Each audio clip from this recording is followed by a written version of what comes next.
নমস্কার বন্ধুরা, শ্রাবণী রান্নাঘরে সবাইকে স্বাগত জানাই। আশা করি সবাই খুব ভালো আছেন। আজ আমি গোবিন্দভোগ চাল দিয়ে দানাদারের রেসিপি নিয়ে চলে এসেছি। যেমন সুন্দর গন্ধ তেমনি খেতে অসাধারণ স্বাদ। আশা করি আপনাদেরও খুব ভালো লাগবে। তাহলে শুরু করছি। আমি প্রথমে 1 কাপ পরিমাণ গোবিন্দভোগ চাল মিক্সার গ্রাইন্ডারের মধ্যে ঢেলে দিয়েছি। পুরোটা ঢেলে দেওয়ার পর ঢাকনা দিয়ে ঢেকে দিলাম। এবার আমি এটা গুঁড়ো করে নেব। গোবিন্দভোগ ছাড়াও অন্য যে কোনো চাল দিয়েও করতে পারেন, আর যদি ইচ্ছা হয় তো বাজার থেকে কেনা চালের গুঁড়োও নিতে পারেন। একটা কড়াই মাঝারি আঁচে গরম করে নিয়েছি, তার মধ্যে 2 টেবিল চামচ ঘি দিয়ে দিলাম। ঘি গরম করে নিলাম, তারপর এর মধ্যে যে চালগুলো গুঁড়ো করে রেখেছি ঢেলে দিলাম। এবার খুন্তি দিয়ে অনবরত নাড়তে থাকবো। ঘি আর চালের গুঁড়ি খুব ভালো করে মিশে যাবে, সেইভাবে নাড়তে থাকবো। ঘি আর চালের গুঁড়ি খুব ভালো করে মিশে যাওয়ার পর এর মধ্যে আমি 1/2 কাপ পরিমাণ সুজি দিয়ে দেব। সুজি দিয়ে দেওয়ার পরও খুব ভালো করে নাড়তে থাকবো। খুব কড়া করে ভাজার দরকার নেই, লালচে করার দরকার নেই, যাতে এর মধ্যে থেকে কাঁচা গন্ধটা চলে যায় সেইভাবেই করব, সাদা রঙটাই থাকবে। এবার এর মধ্যে 1 টেবিল চামচ ময়দা দিয়ে দিলাম। ময়দা দিলে এর বাইন্ডিং খুব ভালো হয়। ময়দা দেওয়ার পরও কিছুক্ষণ নেড়ে চেড়ে নেওয়ার পর এর মধ্যে সামান্য একটু লবণ দিয়ে দেব। সামান্য একটু লবণ দিলে খুব ভালো লাগে খেতে। লবণ দেওয়ার পরও কিছুক্ষণ নেড়ে চেড়ে নিয়ে এর মধ্যে আমি সিকি চামচ এলাচের গুঁড়ো দিয়ে দিলাম। আপনারা যদি গোবিন্দভোগ চালের গুঁড়ো ব্যবহার না করে এমনি চালের গুঁড়ো ব্যবহার করেন, তাহলে এলাচের গুঁড়োটা একটু বেশি দেবেন, যাতে গন্ধটা সুন্দর হয়। কেননা গোবিন্দভোগ চালেরই একটা সুন্দর গন্ধ আছে, সেই জন্য এতে অল্প একটু দিয়েছি। এটা রোস্ট করা হয়ে গেছে। এবার আমি এগুলো নামিয়ে রেখে দেবো একটা আলাদা বাটিতে। ঢেলে রাখার পর ওই কড়াই আবার গ্যাসে বসিয়ে দিলাম। তারপর ওর মধ্যে 2 কাপ দুধ দিয়ে দিলাম। দুধ খুব ভালো মতো টকবক করে ফুটে উঠলে এর মধ্যে আমি চালের গুঁড়ো যে রোস্ট করে রেখেছি ওগুলো দিয়ে দিলাম।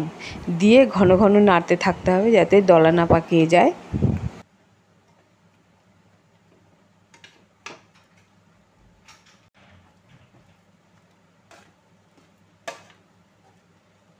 মেশানোটা এরকম হয়ে গেলে এবার আমি নামিয়ে নেব। এবার একটা প্লেটের মধ্যে এগুলো আমি ঢেলে নেব। ঢেলে নিয়ে নিলাম।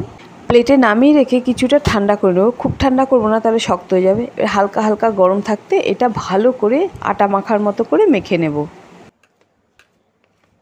কিছুটা ভালো করে মেখে নেওয়ার পর একটু ছড়িয়ে নিলাম। তারপর ওই 1 কাপ পরিমাণ আমি এর মধ্যে মিল্ক পাউডার দিয়ে দেবো।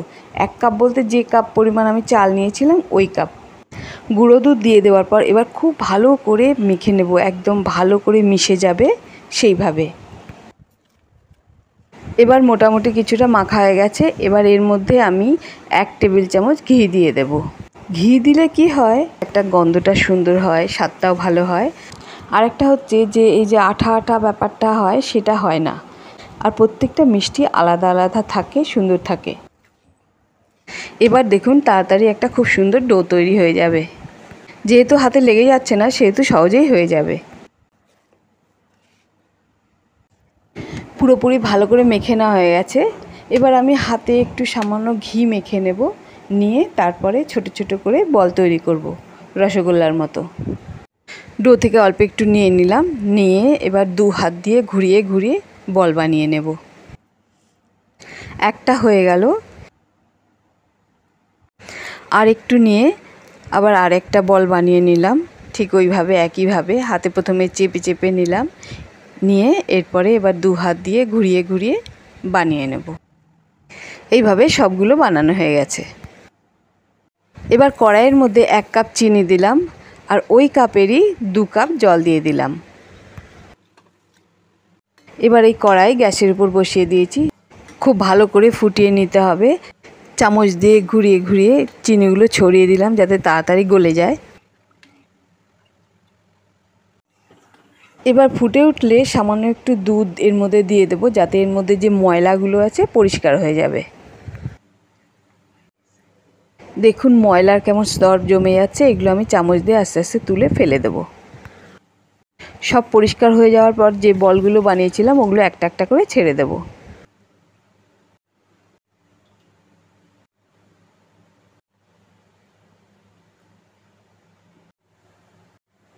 সবগুলো ছেড়ে দিয়ে একটু নেড়ে চেড়ে দিয়ে যখন ভালো মতো আবার টকবক করে ফুটে উঠবে, তখন ঢাকনা দিয়ে ঢেকে দিলাম।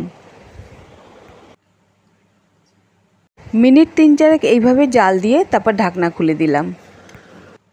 এইভাবে নেড়ে চেড়ে দিয়ে আবার কিছুক্ষণ পরে একটু ঢাকনা দিয়ে ঢেকে দিলাম, দিয়ে আবার ওই 2-3 মিনিট রান্না করে তারপর নামিয়ে দিলাম। এতে কী হবে, এর ফলে এর মধ্যে ভালো মতো শিরা ঢুকে যাবে।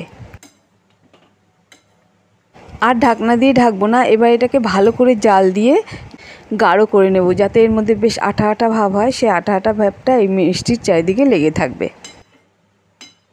আমি এবার এখান থেকে একটা মিষ্টি তুলে দেখাচ্ছি কতটা জুসি হয়েছে আর নরম হয়েছে। এবার চামচ দিয়ে কেটে দেখাচ্ছি, দেখুন ভেতরে কতটা রস ঢুকে গেছে আর কত নরম তুলতুলে হয়ে গেছে। এবার একটা প্লেটের মধ্যে বেশ কিছুটা পরিমাণে চিনি নিয়ে নিলাম আর একটা একটা করে মিষ্টি ওই চিনির মধ্যে দিলাম আর চিনি ভালো করে লাগিয়ে নিলাম। ভালো করে চিনি লাগিয়ে নেওয়ার পর একটা পাত্রের মধ্যে সব সাজিয়ে রেখে দিলাম। বন্ধুরা, আশা করি ভালোই লেগেছে। তাহলে প্লিজ সাবস্ক্রাইব করে দেবেন আর পাশে থাকা বেল আইকনটিতে ক্লিক করে দেবেন। কেমন লাগলো একটু কমেন্ট করে দেবেন আর বন্ধুদের কাছে শেয়ার করে দেবেন। ঠিক আছে, এরপর আবার একটা নতুন রেসিপি নিয়ে চলে আসব। ধন্যবাদ, ভালো থাকবেন।